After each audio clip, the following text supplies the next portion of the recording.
কিভাবে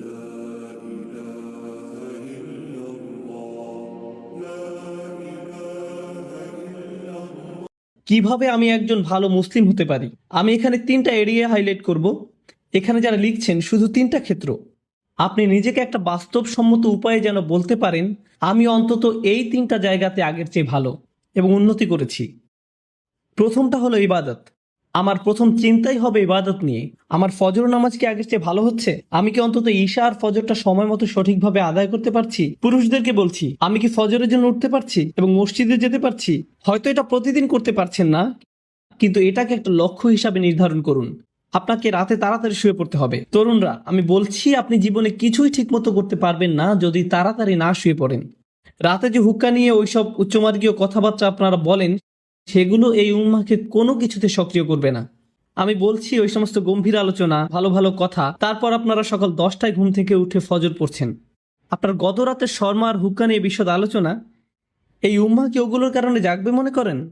ঠিক সময় ঘুমোতে যান, তাড়াতাড়ি উঠুন, ঠিক মতো ফজর পড়ুন, সকালে কোরআন পড়ুন। ইন্না কুরআন আল ফাজরি কানা মাশহুদা। নিয়ম করে ঠিকঠাক মতো কোরআন পড়ুন। আমরা দুনিয়া বদলানোর কথা বলি, কিন্তু আমরা একটা দিনের কার্যক্রমও বদলাতে পারি না। আপনি যদি আপনার দিন বদলাতে পারেন, তাহলে আপনার বছরও বদলাতে পারবেন, আপনার জীবনও বদলাতে পারবেন। আপনাকে আপনার দিন দিয়েই শুরু করতে হবে। ইবাদত অর্থে আপনার সকালটাকে ফলপ্রসূ করতে হবে। ইবাদতের একটা অংশ হলো, আমি বিশেষ করে এখানে তাদের অন্তর্ভুক্ত করব যাদের দূরদর্শিতা আছে। আপনার দূরদর্শিতা, আপনার অনুপ্রেরণা আসবে কোরআনের মাধ্যমে। কোরআন আপনার হৃদয়ে থাকতে হবে। যতটুকু সম্ভব কোরআন মুখস্থ করার প্রজেক্ট শুরু করতে হবে আপনাকে। একেবারে যতটুকু পারেন, যত কমই হোক না কেন। আপনি যদি বেশি করে করতে পারেন তাহলে বেশি করেন, কিন্তু প্রতিদিন ফজরের সময় একটু কোরআন তেলাওয়াত, একটু মুখস্থ করা, এটাই আপনার দিনকে ভালোভাবে শুরু করবে। আর আমি আপনাকে গ্যারান্টি দিতে পারি, আপনি যদি এরকম করেন, শুধু সপ্তাহে একবার করে দেখেন, পার্থক্যটা আপনি দিনের বাকি সময় ধরে বুঝতে পারবেন। আপনি লক্ষ্য করবেন যে ওই দিনটাতে অনেক বেশি বারাকা আছে, আপনি অনেক বেশি কিছু শেষ করতে পারছেন, আপনার চারপাশে দরজা খুলে যাচ্ছে, অনেক সুযোগ তৈরি হচ্ছে, আপনার মন পরিষ্কার আর অনেক সৃষ্টিশীল আইডিয়া আসছে। আপনি দেখবেন আল্লাহ আপনাকে ওইসব কল্যাণ দিচ্ছেন এবং দরজা খুলে দিচ্ছেন যেগুলো আগে বন্ধ ছিল। কাজেই প্রথমটা, কতগুলো এরিয়া আমি যেন বলেছি? 3টা এরিয়া। প্রথমটা হলো ইবাদত। এটাই প্রথম এরিয়া যেটাতে আমি আরো ভালো করতে যাচ্ছি। দ্বিতীয় এরিয়া, যেটার জন্য সত্যি আপনাকে ভালোভাবে খাটতে হবে, এটার ব্যাপারে মাথা ব্যথা থাকতে হবে, সেটা হলো শিক্ষা, জ্ঞান। কিভাবে আমি এই এরিয়াতে আমার জ্ঞান বাড়াবো? আমি জ্ঞানকে ইবাদত থেকে আলাদা করে দেখি, কারণ কিছু কিছু মানুষ জ্ঞান অর্জনের উপর এত বেশি ফোকাস করে যে তাদের ইবাদতের অবস্থা হয় খুবই শোচনীয়। তারা ইবাদত করে না, তাদের ধারণা তাদের জ্ঞান ইবাদতের শূন্যস্থান পূরণ করে দিবে। তারা অনেক তাফসির পড়ে, অনেক তাজউইদ জানে, কিন্তু তারা এমনকি তাদের সালাতেও কোনো মনোযোগই দেয় না। তাহলে সেই জ্ঞান আছে কিসের জন্য? আমি অগ্রাধিকার ভিত্তিতে এগুলো উল্লেখ করেছি। প্রথমটা ইবাদত, দ্বিতীয়টা জ্ঞান। আমি বলছি না যে আপনারা আলেম হন এবং শরীয়তের উপরে ডিগ্রি নিন। যারা করছেন তাদেরকে অভিনন্দন জানাই। আমি এখানে সবার কথা বলছি। এখানে সবাই মুফতি বা আলেম নাও হতে পারেন, কিন্তু আপনাকে শিক্ষিত মুসলিম হতে হবে। আপনার ইসলামের উপর অন্তত প্রাথমিক পর্যায়ের বিদ্যা থাকতে হবে। আমি এখানে সবার কথা বলছি। তাই আপনার জন্য আমার পরামর্শ হলো, বছরের শেষ বা আগামী বছরের মধ্যে আপনি কিছু অন্তত পড়েন। আপনি সিরাহ পড়ুন, নবী মোহাম্মদ সাল্লাল্লাহু আলাইহি সাল্লামের জীবনী একবার। আর আপনার প্রতি বছরই এটা করা উচিত। আসলে আপনার আলাদা আলাদা জায়গা থেকে পড়া উচিত। প্রতি বছর সিরাতের উপর আপনার পড়াশোনা করা উচিত। সত্যি সত্যিই পড়ুন। আমাকে জিজ্ঞেস করবেন না সিরাতের উপর কোন বই পড়বেন, সবই পড়ুন। এক একবার এক একটা পড়ুন। একটা নিয়ে পড়া শুরু করুন 1 বছর, তারপর আরেকটা সিরাত নিন পরের বছর, আবার আরেকটা সিরাত নিন পরের বছর, আবার আরেকটা। কারণ এটা হলো ওই মানুষটার জীবনী যা আমাদের জীবনের দর্শন, আমাদের অনুপ্রেরণা। আর আপনার প্রতি বছরই এটা করা উচিত। আপনাকে এগুলো বারবার পড়তে হবে। এটা আপনার শিক্ষার অংশ। এটা আপনাকে চিন্তা ভাবনা করার এবং সেটা আপনার জীবনে প্রতিফলিত করার সুযোগ করে দিবে, দরজা খুলে দিবে। সিরাত পড়লে এর মধ্যেই পাবেন কিছু সহজলভ্য এবং অসাধারণ রিসোর্স। আমার মনে হয় না এগুলো খুঁজে পেতে আপনার কষ্ট হবে ইনশাআল্লাহ। একই সাথে আপনার কিছু বাস্তবিক অর্জন থাকতে হবে। একই বছর আপনাকে প্রকৃত অর্থেই কোরআন থেকে কিছু অর্জন করতে হবে। আমি এখনো জ্ঞানের এরিয়ার ভিতরে আছি। প্রথম এরিয়া হলো ইবাদত, আর দ্বিতীয়টা হলো জ্ঞান বা শিক্ষা। এই এরিয়াতেই আপনাকে কোরআন থেকে কিছু প্রকৃত মুনাফার ক্ষেত্র তৈরি করতে হবে। ধরুন এই বছর আপনি ঠিক করলেন আপনি সূরা কাহফ মুখস্থ করবেন, কাজে এটা একটা লক্ষ্য স্থির করুন। এই বছর আমি সূরা কাহফ মুখস্থ করব। তার মানে হলো আমি এই সূরা মুখস্থ করব, এর অনুবাদ পড়ব এর তাফসীর পড়ব, এটা শব্দগুলোর অর্থ বুঝব, সূরা কাহফের উপর লেকচারগুলো, প্রবন্ধ, পেপার যাই পাওয়া যায় তার সবই নিব, সবই শেষ করব। আমার জন্য এটাই সূরা কাহফের বছর। পরের বছর হতে পারে সূরা আর রহমানের বছর, তার পরের বছর সূরা বাকারার বছর, কয়েকটা সূরা হতে পারে একই বছরে, কিন্তু প্রতি বছরই আপনি কোরআনের মধ্য থেকে কিছু না কিছু লাভ করুন। এটা বাস্তব। এটা বলবেন না আমি কোরআন পড়েছি, এটা করবেন না যে কোনো একটা প্যাসেজ নিয়ে পড়া শুরু করলেন। একটা সূরা বা কয়েকটা সূরা নেই, সেগুলোতে ফোকাস করুন। মুসলিম যুবকদের জন্য আমার সবচেয়ে বড় সমালোচনা হলো যে তারা ফোকাস করে না, একটা বিষয়ের উপর ফোকাস করেন। এটা ভালোভাবে বুঝেন, পরে যখন আপনি দেখবেন আপনি বলবেন আলহামদুলিল্লাহ এই বছর আমি আরো একটা সূরা মুখস্থ করেছি, আরো 2টা সূরা মুখস্থ করেছি, আরো 3টা সূরা মুখস্থ করেছি। আর যখন আপনি কোনো একটা সূরা পড়েন শুধু এটার অর্থ মুখস্থ করবেন না। কোনো ছাত্র আমাকে এসে জিজ্ঞেস করে আপনার ধারণা কোনটা বেশি গুরুত্বপূর্ণ, কোরআন বোঝা নাকি মুখস্থ করা? আমি বলি কিভাবে আপনি ভাবেন যে এই দুটো আলাদা? কেন এরকম মনে করেন? আপনি জানেন কেন আমরা কোরআন মুখস্থ করি? যেন আমরা বারবার সেটা বলি। আর যখন আপনি কিছু বারবার বলতে থাকেন তখন সেটা নিয়ে আরো বেশি চিন্তা করার এবং সেটা আপনার কাজে প্রতিফলিত করার ব্যবস্থা করে দেন আল্লাহ। যখন আপনি কোনো কিছু 10 বার বলতে থাকেন তখন আপনি এমন কিছু লক্ষ্য করেন যা আপনি 9 বার বলার সময় করেননি। আল্লাহ আরো অনেক দরজা খুলে দেন। আল্লাহে কোরআনের জন্য এটা খুবই সত্য। যত বেশি আপনি পড়বেন তত বেশি বুঝবেন, আর যত কম পড়বেন তত কম বুঝবেন। এটা অন্য কোনো বইয়ের মতো না। কোরআন বোঝার ভিত্তি হলো কোরআন মুখস্থ করা। আল্লাহ আরো অনেক দরজা খুলে দেন। আল্লাহে কোরআনের জন্য এটা খুবই সত্য। কাজেই যে সূরা আপনি পড়তে ও বুঝতে চাচ্ছেন ভালো হয় সেটা মুখস্থ করে ফেললে। এই দুটো সবার আগে। তো আমি সিরাত নিয়ে বললাম আর কোরআন নিয়ে বললাম। এবার ইলেকটিভ বা নির্বাচক। ধরেন এটা আপনাদের জন্য এই বছরের ইসলামিক সেমিস্টার। এই সেমিস্টারে ঐচ্ছিক কাজে যুক্ত করেন। অন্তত 3 থেকে 4টা দোয়া আপনি পড়লেন, মুখস্থ করলেন, আর সেগুলো আপনার দিনের একটা অংশ হয়ে গেল। নবী সাল্লাল্লাহু আলাইহি সাল্লামের কিছু দোয়া মুখস্থ করা, এটা এক সময় আপনার দিনেরই অংশ হয়ে যাবে। এখন আমি জ্ঞানের সাথে সেটার চর্চাও সংযুক্ত করেছি। এ ধরনের জিনিসগুলো আপনি যুক্ত করে নিতে পারেন। আসলে এই 3টা এরিয়া যে আমি বলছি, আমি অন্যগুলো কিন্তু উল্লেখও করিনি। আমি জানি ফিকহ, আকীদা, তাফসীর এগুলো জ্ঞানের অংশ, কিন্তু আমি শুধু 3টা এরিয়ার কথা বলেছি ইচ্ছা করেই। কারণ এই 3টা জিনিসই সরাসরি আপনাকে ভালো মুসলিম করে তুলবে। সাথে সাথে এগুলোর একটা কার্যকরী প্রভাব আপনার উপর পড়বে। আপনার সালাত আগের চেয়ে আরো বেশি ভালো হবে, কারণ আপনি যে কোরআন পড়ছেন সেটা আপনি এখন বুঝেন।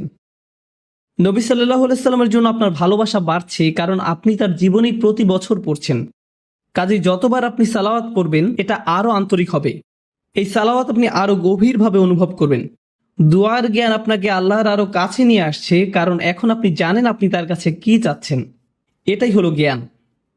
তো প্রথমটা ছিল ইবাদত আর দ্বিতীয়টা হলো জ্ঞান। আশা করি আপনারা দেখেছেন কিভাবে আমি এই দুটোকে একীভূত করলাম। যদিও আমি প্রত্যেকটাকে আলাদা রেখেছি, একটা অন্যটাকে সাহায্য করেছে। আপনার জ্ঞান যদি আপনার ইবাদতকে সাহায্য না করে, আমি জানি না সেটা আসলে সত্যিকারের জ্ঞান কিনা। আমি জানি না দিনের ব্যাপারে এটা আসলে সত্যিকারের জ্ঞান কিনা। এরপর আছে তৃতীয় এরিয়া, এটা হলো সার্ভিস বা সেবা। ওইখানে আপনাকে বুঝতে হবে, কিছু সময় ঠিক করে নিতে হবে। সপ্তাহে 1 দিন, হয়তো সাপ্তাহিক ছুটির দিন, কিংবা মাসে একবার আপনাকে কিছু সেবামূলক কাজ করতে হবে। মানে মানুষকে সাহায্য করা। তার মানে এই না যে আপনাকে এটা ইসলামিক ব্যানারের মধ্যেই করতে হবে। আপনি যদি স্বেচ্ছাসেবা দিতে চান, মানবতার জন্য কিছু করতে চান, এটা দেখতে খুবই ভালো লাগবে যে একজন মানুষকে আপনি সাহায্য করছেন। খুবই ভালো লাগবে। আমাদের সবকিছু নিজেদের ব্যানারেই করতে হবে এমন কোনো কথা নেই। মহৎ উদ্দেশ্যেই ভালো কাজই, সেটা খ্রিস্টানরাই করুক, ইহুদিরাই করুক, আর গেটস ফাউন্ডেশনই করুক, সেটা কোনো ব্যাপার না। যদি উদ্দেশ্য ভালো থাকে আপনি সেটাই অংশ নিতে পারেন। আসলে ব্যক্তিগতভাবে আমি মুসলিমদেরকে পরামর্শ দেই সেসব ভালো কাজে অংশ নিতে যেগুলো অমুসলিমদের দ্বারা পরিচালিত হয়, যেন তারা দেখে যে মুসলিমরাও এসব ব্যাপারে কেয়ার করে এবং এর মাধ্যমে তারাও সুযোগ পাবে ইসলামের ব্যাপারে প্রশ্ন করতে।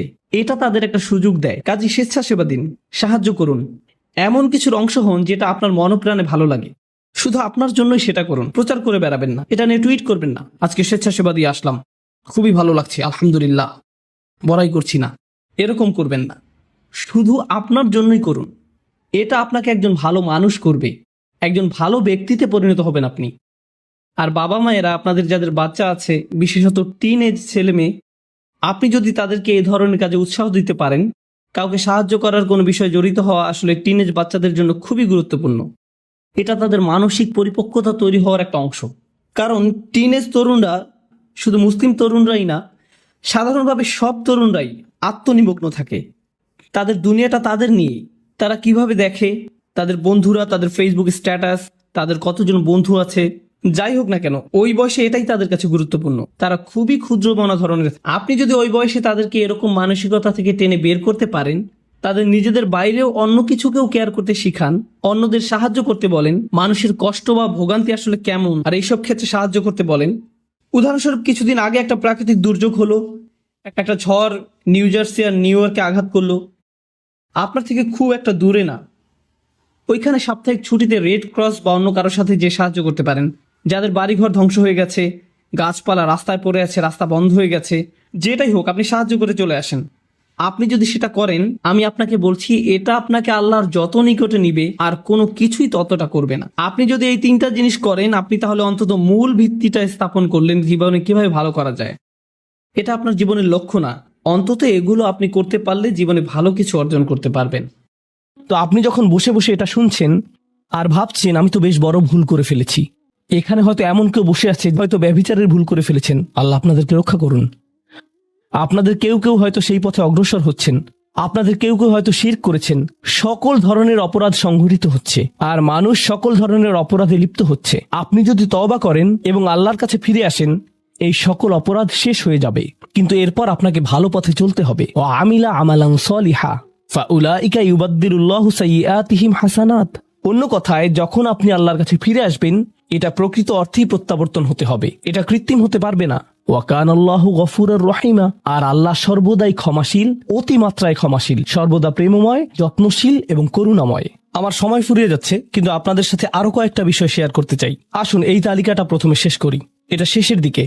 কেউ বলতে পারে যে আমি শিরক করিনি, আমি হত্যা করিনি, আমি জিনাও করিনি, আমি শুধু ছোট বিষয়গুলো করেছি, যেমন আমি ফজরের নামাজ পড়িনি, একদিন ফ্রিজ থেকে আমার ভাইয়ের চকলেট মিল্ক চুরি করে খেয়েছি, বেশ কয়েকবার বাবার সাথে চড়া মেজাজে কথা বলেছি, আরেকদিন একটা পার্টিতে কিছুটা গীবত করে ফেলেছি, কিন্তু আমি হত্যা করিনি। এই তওবা তো আসলেই খারাপ অপরাধীদের জন্য। তাহলে আমার কি হবে? সাধারণ পাপীদের কি হবে?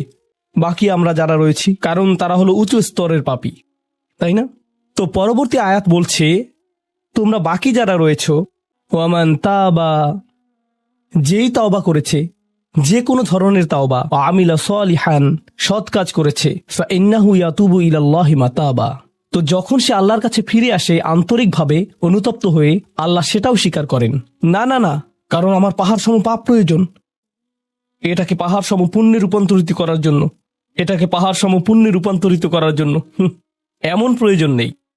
যেই পাপে লিপ্ত থাকেন না কেন, শুধু তওবা করুন। ফাইন্নাহু ইয়াতুবু ইলাল্লাহি মাতাবা ওয়াল্লাযীনা লা ইয়াশহাদুনা যুর, এমন মানুষ যারা অন্যায়ের সাক্ষ্য হয় না।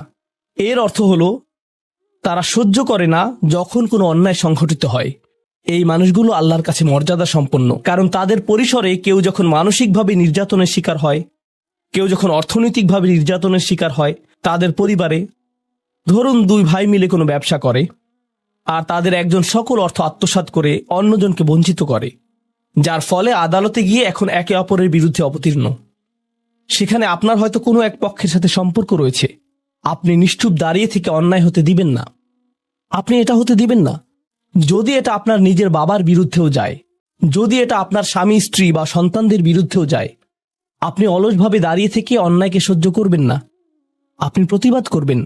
কমপক্ষে এর নীরব অংশীদার হবেন না, আপনি সে স্থান ত্যাগ করবেন। এর সাথে আমার কোনো সম্পর্ক নেই, আমি এর অংশ হতে চাই না। লা ইয়াশহাদুনা যুর, এর আরেকটা অর্থ হলো তারা মিথ্যা সাক্ষ্য প্রদান করে না। কখনো আপনার উপর চাপ থাকে এমন মানুষের পক্ষ অবলম্বন করার জন্য যারা অন্যায়কারী। আপনি জানেন যে তারা অন্যায়কারী, কিন্তু তারা বলে পরিবার আগে ভাই, অথবা বন্ধুত্ব সবার আগে। আর আপনি যদি এটা করেন, যদি আপনার আনুগত্য ভুল স্থানে প্রদান করেন, এটা জেনে শুনে যে আপনি ভুল, তাহলে এটা লা ইয়াশহাদুনা যুর এর লঙ্ঘন। আয়াতটির দ্বিতীয় অংশ, ওয়া ইযা মাররু বিল্লাগwi মাররু কিরামা, এটাও অসাধারণ। এই আয়াতে আল্লাহর কাছে আপনাকে অসাধারণ বানিয়েছে কোনটি? আপনি একটা আসরে রয়েছেন, বন্ধুরা সবাই ঘুরে বেড়াচ্ছে, অথবা আপনি হয়তো কোনো হোয়াটসঅ্যাপ গ্রুপে আছেন। আজকাল যোগাযোগের বিভিন্ন মাধ্যম রয়েছে, আর এই সকল যোগাযোগের মাঝে মানুষ যুক্তিহীন কথা বলে থাকে। মানুষ একে অপরের বিরুদ্ধে গীবত করে, তারা একে অপরের প্রতি বিদ্রুপ করে, তারা একে অপরের সময় নষ্ট করে। আর আপনি এর সাথে কোনো সম্পর্ক রাখতে চান না, তো আপনি কি করবেন? আপনি আসরটি ত্যাগ করবেন। কিন্তু আপনি প্রথমে একটা লেকচার দিবেন না যে এগুলো সবই অর্থহীন, তোমরা নিজেদের সময় নষ্ট করছো, আস্তাগফিরুল্লাহ, আমি তোমাদেরকে আল্লাহর দিকে ডাকছি এবং তওবা করতে আহ্বান জানাচ্ছি, তোমরা এই ভিডিওটি দেখো, আমি এই আসর ত্যাগ করছি না। অথবা আপনি কোনো পার্টিতে রয়েছেন আর বললেন, আস্তাগফিরুল্লাহ, তোমরা সবাই গীবত করছো, আমি এখান থেকে চলে যাচ্ছি। ও ইদা মাররু বিল্লাগওয়ি মাররু কিরামা। যখন তারা এই ধরনের আসরের পাশ দিয়ে যায়, যখন তারা এই ধরনের পরিস্থিতির সম্মুখীন হয়, তারা সেখান থেকে বেরিয়ে আসে সম্মানজনক উপায়ে, মাররু কিরামা। অন্য কথায়, তারা তাদের নিজস্ব মর্যাদা রক্ষা করে। তারা এমন অবস্থায় পড়ে না যা অন্যদেরকে এবং তাদের নিজেদেরকে অপমানিত করে। আর এই প্রক্রিয়ায় তারা অন্য কাউকে খারাপ বোধও করায় না। তারা সম্মানজনক অজুহাত তৈরি করে এবং নিজেদেরকে সেই পরিস্থিতি থেকে বের করে আনে। ওয়া ইযা মাররু বিল্লাগওয়ি মাররু কিরামা। আর সবশেষে, ওয়াল্লাযীনা ইযা যুক্কিরু বিআয়াতি রাব্বিহিম লাম ইয়াখিরু আলাইহা। আসলে এখনো শেষ হয়নি, আপনাদের ভালো বোধ করার জন্য বললাম। ওয়াল্লাযীনা ইযা যুক্কিরু বিআয়াতি রাব্বিহিম লাম ইয়াখিরু আলাইহা সুম্মান ওয়া উমিয়ানান। এটা জুমায় অংশগ্রহণকারীদের জন্য। যখন তাদেরকে স্মরণ করিয়ে দেয়া হয়, তারা অন্ধ এবং বধিরের মতো পড়ে থাকে না। অন্য কথায়, তারা সেগুলো উপেক্ষা করে না, তারা সেগুলোকে হালকাভাবে গ্রহণ করে না। তারা কিছু শোনার পর বলে না যে হ্যাঁ, এটা আমার সম্পর্কেই বলেছে, এটা ঠিকই আমার বিবেককে আঘাত করেছে, কিন্তু আমি ভুলে যাব যে এটা আমি শুনেছি, আমি ভান করব যে এটা আমার সম্পর্কে না এবং এটা নিয়ে চিন্তা করব না। তারা ইচ্ছাকৃত বধির না, আর তারা ইচ্ছাকৃতভাবে অন্ধও না। সেই স্মরণিকার প্রতি যা তাদেরকে প্রদান করা হয়েছে, এটা ছিল আপনার সম্পর্কে, এটা ছিল আপনার কার্যকলাপ সম্পর্কে, আপনার উদ্দেশ্য সম্পর্কে। আর এখন আপনি এটা আর নিতে পারছেন না, কারণ আপনি পরিবর্তিত হতে চান না। বাল ইউরিদুল ইনসানু লিয়াফজুরা আমামাহ। মানবজাতি শুধু তার সামনে যা রয়েছে তাতে নিমজ্জিত হয়ে যেতে চায়। প্রলোভনগুলো এতটাই মজবুত। আর কোরআন উলিন নুহা সম্পর্কে বলছে, তারা এমন মানুষ যারা নিজেদেরকে সংযত করতে পারে। আপনাকে স্মরণ করিয়ে দেয়া হচ্ছে নিজেকে সংযত করার জন্য, আর আপনি বলছেন আমি সংযত হতে চাই না, আমি এই অবস্থাতেই ভালো আছি। আমি ইতিমধ্যেই কাজটি করার দিন, তারিখ এবং স্থান নির্ধারণ করে ফেলেছি এবং টিকিটও করে ফেলেছি। এরপর এই খুতবাটি আমার মুড নষ্ট করে দিল, তো আমি এখন একটা বার্গার খাবো এবং খুতবায় যা শুনেছি তা নিয়ে চিন্তা করব না। তারপর সেখানে যাব যেখানে আমি যেতে চেয়েছিলাম। খুতবাটা বেশ দেরিতে শোনা হয়েছে। সেই মানুষেরা এমনটা করে না। যখন কোনো স্মরণিকা শ্রবণ করে, নিজেদের উপর এর প্রভাব পড়তে দেয়। তারা এটাকে পরিবর্তন ঘটানোর সুযোগ দেয়। এটাই তাদেরকে আল্লাহর কাছে বিশেষ মানুষে পরিণত করে। প্রসঙ্গক্রমে, কখনো কখনো আপনার ভিতরে ঘটে যাওয়া সেই পরিবর্তন অন্য কেউ দেখে না, অন্য কেউ জানে না সেই পাপ সম্পর্কে যার দিকে আপনি অগ্রসর হচ্ছিলেন। সেটা শুধুই আপনি এবং আল্লাহর মাঝে সীমাবদ্ধ। আর আল্লাহ আপনাকে তার ইবাদ হিসেবে গণ্য করেন, কারণ আপনি সেই পরিবর্তন ঘটিয়েছেন। তো এখন যেহেতু আমরা সমাপ্তির দিকে যাচ্ছি, এটাই এখানে বর্ণিত শেষ গুণ। এই মানুষেরা শুধুমাত্র নিজেদের নিয়ে উদ্বিগ্ন না, বরং তারা তাদের পরিবার নিয়ে উদ্বিগ্ন। ওয়াল্লাযীনা ইয়াকুলুনা রব্বানা হাব লানা মিন আজওয়াজিনা ওয়া যুররিয়াতিনা কুররাতা আয়ুনিন। হে প্রভু, আমাদের স্ত্রী এবং আমাদের সন্তানদের দ্বারা আমাদেরকে চক্ষুর শীতলতা দান করুন, যার অর্থ দুইটি জিনিস। আমি জটিলতা পরিহার করে আপনাদেরকে সরলভাবে কুররাতা আয়ুনিন এর অর্থ বুঝিয়ে বলছি। প্রথম অর্থ হলো, ইয়া আল্লাহ, অন্য সকল কিছু আমাকে পীড়িত করে, অন্য সকল কিছু আমাকে অসুবিধায় ফেলে, কিন্তু যখন আমি আমার স্ত্রীর কাছে আসি এবং আমার সন্তানদের কাছে আসি, ইয়া আল্লাহ, এই স্থানটিকে আমার জন্য প্রশান্তিদায়ক করে দিন। আমার সকল অসুবিধা দূর হয়ে যায় যখন আমি আমার স্ত্রীর দিকে তাকাই। আমার সকল অসুবিধা দূর হয়ে যায় যখন আমি আমার সন্তানদের সাথে থাকি। ইয়া আল্লাহ, আমার স্ত্রী এবং আমার সন্তানদের মাঝে এটা প্রদান করুন, অথবা আমার স্বামী এবং আমার সন্তানদের মাঝে এটা প্রদান করুন। কুররা শব্দটির দ্বিতীয় অর্থটি এসেছে করার থেকে। করার অর্থ যখন আপনার চোখ কোথাও আটকে যায়। ইয়া আল্লাহ, আমার স্ত্রীর প্রতি আমার ভালোবাসা এতটাই সৃষ্টি করে দিন যাতে আমি তার উপর থেকে চোখ ফিরাতে না পারি। ইয়া আল্লাহ, আমার সন্তানদের নিয়ে আমাকে এতটাই আনন্দিত করে দিন এবং এতটাই ভালোবাসাপূর্ণ করে দিন যাতে আমি তাদেরকে অন্যদের সাথে তুলনা না করি। আমার যা রয়েছে তা নিয়ে আমি সুখী। তারা খারাপ বোধ করুক, এটা আমি চাই না। আমি তাদের অর্জনের স্বীকৃতি প্রদান করি। আমাকে সেই সামর্থ্য দান করুন যাতে স্ত্রী এবং সন্তানদের মাঝে কুররাতু আয়ুন খুঁজে পাই। আমাকে একটি মজবুত পরিবার দান করুন এবং আমাকে আমার পরিবারের প্রতি সন্তুষ্ট করে দিন। আপনাদের অনেকের জন্য একমাত্র দুশ্চিন্তার বিষয় হলো স্ত্রী এবং সন্তান। এই দোয়া অনুযায়ী দুশ্চিন্তার একমাত্র উপশমকারী হওয়া উচিত স্ত্রী এবং সন্তান। আর আপনি নিজে চেষ্টা না করে শুধু আল্লাহর কাছে কিছু চাইতে পারেন না, কারণ আল্লাহ বিশেষ কোনো বৃষ্টি আপনার পরিবারের উপর বর্ষণ করবেন না যার ফলে আকস্মিকভাবে আপনি আপনার স্ত্রীকে ভালোবাসতে শুরু করবেন। এর জন্য চেষ্টা করতে হবে। আপনার সন্তানদের সাথে সম্পর্ক উন্নয়নের জন্য আপনাকে চেষ্টা করতে হবে। এটা রাতারাতি ঘটবে না। এটা এমন জিনিস যাতে আপনাকে এবং আমাকে বিনিয়োগ করতে হবে। তো আল্লাহ আমাদেরকে সামর্থ্য দান করুন যাতে আমরা শুধুমাত্র মুখে এই দোয়া করে ক্ষান্ত না হই, বরং দোয়াটি যাতে বাস্তবায়িতও করতে পারি। কারণ আল্লাহ প্রচেষ্টার বিষয়ে জিজ্ঞেস করবেন। এমনকি সেই বিখ্যাত দোয়াটির শেষেও এটা এসেছে, রব্বানা আতিনা ফিদ দুনিয়া হাসানা ওয়া ফিল আখিরাতি হাসানা ওয়া কিনা আযাবান নার। বিখ্যাত একটি দোয়া, তাই না? আমাদেরকে এই জীবনের সর্বোচ্চটা দান করুন, পরের জীবনেরও সর্বোচ্চটা দান করুন, আমাদেরকে জাহান্নামের শাস্তি থেকে রক্ষা করুন। এরপরে আল্লাহ কি বলছেন?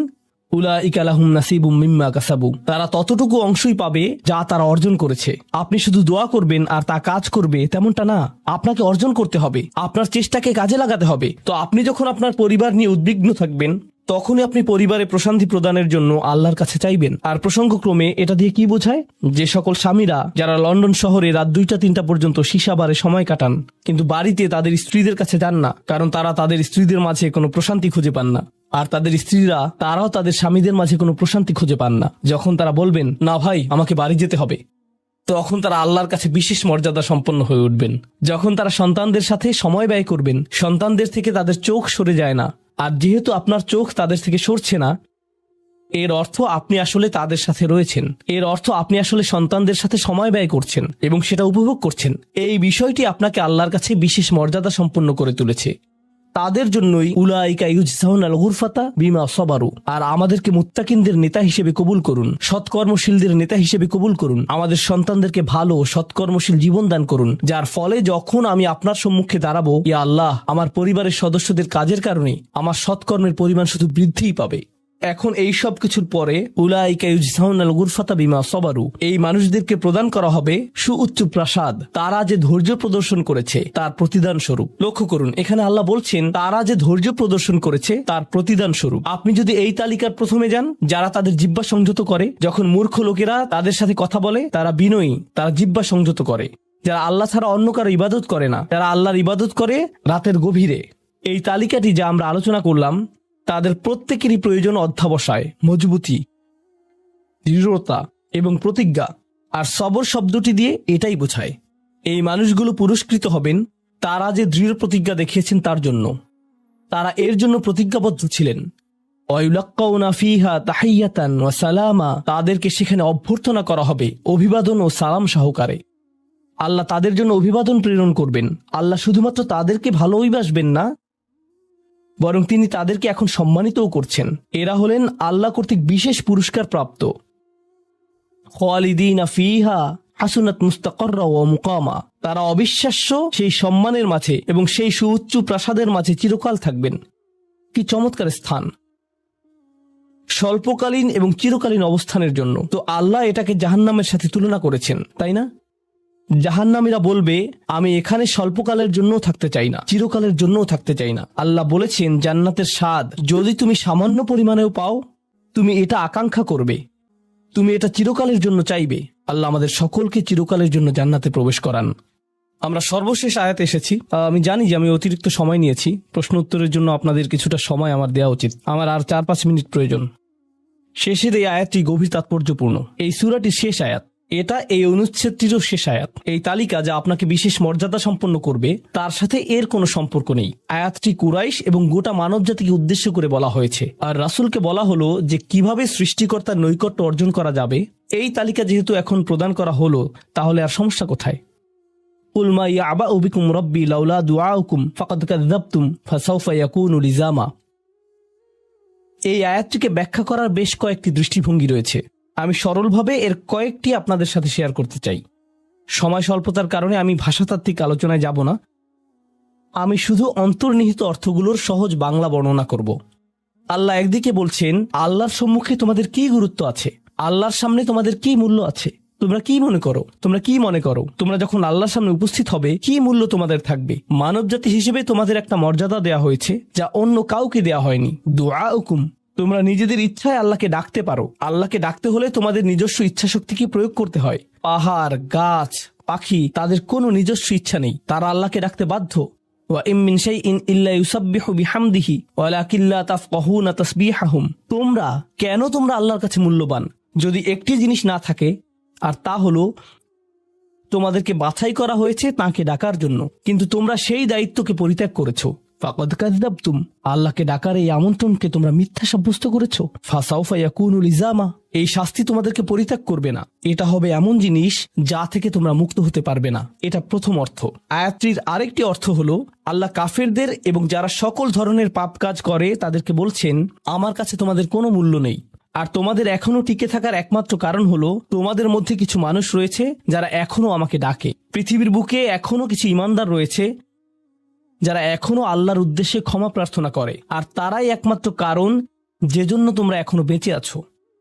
আয়াতের তৃতীয় অর্থটি কাফেরদের উদ্দেশ্যে এবং এমন মুসলিমদের উদ্দেশ্যে যারা আল্লাহ থেকে অনেক দূরে রয়েছে, তাদের জন্য এটা প্রযোজ্য। আল্লাহ বলেছেন, তোমাদের কি মূল্য রয়েছে আমার কাছে? তোমরা নামাজ পড়ো না, তোমরা আনুগত্য করো না, তোমরা হালাল উপার্জন করো না, তোমরা সকল আদেশ লঙ্ঘন করো, কিন্তু কোনো কারণে মরিয়া হয়ে যদি তুমি আমাকে ডাকো, তারপরও আমি তোমাকে যথাযোগ্য মূল্যায়ন করব। এখনো তোমাকে সুযোগ দিয়ে যাচ্ছি, লাউলা দুআউকুম, কিন্তু মোটের উপর তুমি এখনো এই সকল কিছুকে মূল্যহীন বিবেচনা করছো। তুমি স্বীকার করছো না যে আমি তোমাকে যা কিছু দিয়েছি এবং যা কিছু করতে বলেছি তা আসলে তোমার কাছে অর্থবহ। তুমি এই সকল কিছুকে মূল্যহীন এবং মিথ্যা বিবেচনা করছো। তোমার এই স্বভাব পরিবর্তন করো, কারণ শীঘ্রই এটা স্থায়ীভাবে লেগে থাকা শাস্তিতে পরিণত হবে। আল্লাহ এটা বলেননি যে তোমাকে শাস্তি দেয়া হবে, বরং তিনি বলেছেন শীঘ্রই তোমাকে শাস্তি দেয়া হবে, শীঘ্রই তুমি এটা থেকে আর মুক্ত হতে পারবে না। অর্থাৎ তোমার জন্য এখনো সুযোগ রয়েছে, বদলে যাও। আয়াতটির আরেকটা অর্থ হলো, হে কুরাইশরা, যদি আল্লাহ তোমাদেরকে কোরআনের মাধ্যমে আহ্বান না করতেন তাহলে অন্য কোন জিনিস তোমাদেরকে মূল্যবান সাব্যস্ত করত? আল্লাহ তোমাদেরকে এই কিতাবটি দিয়ে সম্মানিত করেছেন, আর সর্বোপরি আল্লাহ আপনাকে এবং আমাকে এই কোরআন দিয়ে সম্মানিত করেছেন। তারপরেও তোমরা এটাকে সম্পূর্ণরূপে অগ্রাহ্য করছো। তোমরা এই কিতাবের কোনো মূল্যায়ন করছো না, আল্লাহর এই বাণীকে মূল্যায়ন করছো না। এখনো সময় আছে, নিজেকে সংশোধন করো এবং আল্লাহ তার কথা বলার জন্য যে তোমাদেরকে বেছে নিয়েছেন তার গুরুত্ব অনুধাবন করো। আয়াতটির সর্বশেষ অর্থ, আল্লাহ তোমাদেরকে শাস্তি দেওয়া পছন্দ করেন না। আয়াতাংশটির ভাষাতাত্ত্বিক একটি অর্থ হলো, তোমাদেরকে শাস্তি দেওয়ার জন্য আল্লাহ আগ্রহী নন।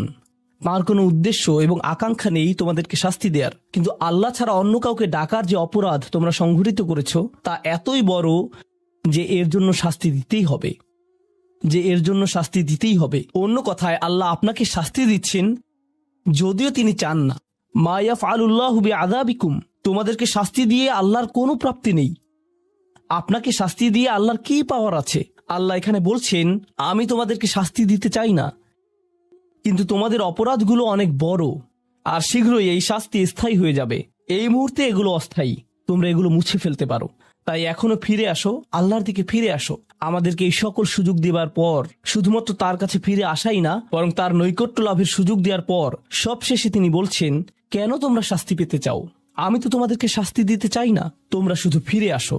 আল্লাহ সহজ করে দিন যাতে আমরা এই বিষয়গুলোকে হৃদয়ের গভীর থেকে অনুধাবন করতে পারি, এবং তিনি আমাদেরকে তাদের অন্তর্ভুক্ত করুন যাদের প্রভাবে চারপাশের পথভ্রষ্ট মানুষদের এবং চারপাশের আল্লাহর অবাধ্য মানুষদের হৃদয়ও কোমল হয়ে যায়।